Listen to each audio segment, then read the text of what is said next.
Mes premières pensées vont évidemment à la famille de la victime, à ses proches, à l'ensemble de ses collègues, ainsi qu'aux autres personnes blessées. Je veux rendre l'hommage qu'elles méritent à toutes nos forces de police, de gendarmerie et à nos forces armées, qui sont engagées en France comme à l'étranger dans la lutte contre le terrorisme. Je ne prononce pas là des paroles de circonstance. Chacun mesure le tribut payé par ces femmes et ces hommes qui risquent chaque jour leur vie pour notre sécurité. Je serai toujours engagé à leur côté. Il nous revient d'être pleinement lucides sur la portée de cet acte. La volonté des terroristes est de déstabiliser le pays, de l'atteindre dans ce qu'il a de plus fondamental au moment où les Français s'apprêtent à décider de leur avenir. C'est, au fond, la démocratie qui est visée, notre cohésion qu'ils veulent ébranler, nos valeurs auxquelles ils veulent porter un coup décisif. Dans ces circonstances, le rôle premier du président de la République est, en tant que chef des armées et garant de nos institutions, de protéger les Français. J'y suis prêt. Cela ne consiste pas, comme je le vois ici ou là, à céder à quelques surenchères pour répondre à l'événement tragique qui endeuille notre pays. Être prêt à assumer les responsabilités de l'État en matière de lutte contre le terrorisme, c'est avoir une vision claire, des objectifs précis et présenter des priorités d'action. Le combat doit être porté en dehors de nos frontières pour détruire nos ennemis. En Irak, en Syrie, se trouvent les inspirateurs ou les commanditaires de ceux qui tuent ici, en Europe et en France. Je serai en la matière implacable pour vous protéger. L'action diplomatique et militaire que j'entends conduire aura pour priorité votre sécurité.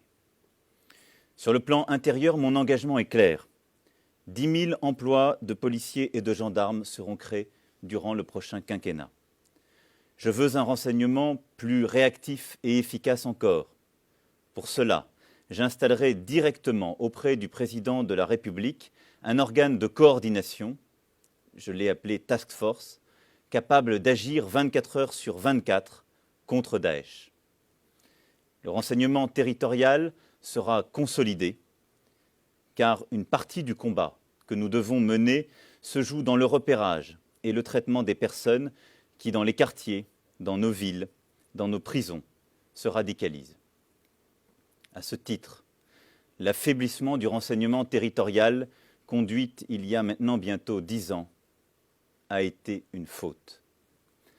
Une action vigoureuse sera engagée pour lutter contre la radicalisation islamiste, y compris sur Internet.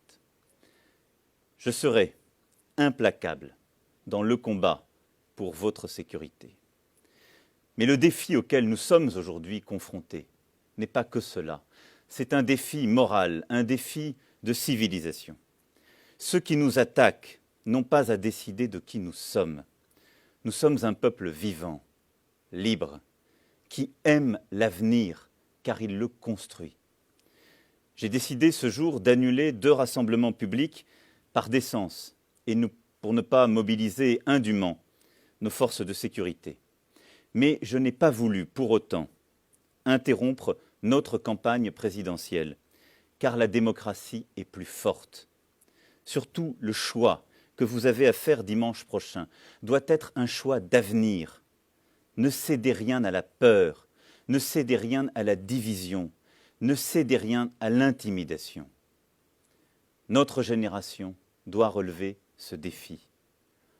En rassemblant, en nous rassemblant et en construisant une unité nouvelle autour d'un projet progressiste, en refondant une Europe qui protège, indispensable face à la menace terroriste comme au changement du monde, en transformant notre société par l'école, par la culture, par le travail. Je n'ai aucun doute. Je sais que les Français n'ont pas peur, que nous n'avons pas peur. Et je sais, chers concitoyens, que vous tiendrez bon. Je sais que nous saurons rester fidèles à nous-mêmes, à notre histoire, que nous saurons maintenir notre unité. À chaque fois, la nation française a été forte. Dans ce moment crucial pour l'avenir de notre pays, dans ces instants décisifs pour notre démocratie, je pense aux mots de Victor Hugo. Tenter, braver, persister, persévérer, être fidèle à soi-même, prendre corps à corps le destin, tenir bon, tenir tête. Voilà l'exemple dont les peuples ont besoin et la lumière qui les électrise. Mes chers compatriotes, vive la République, vive la France.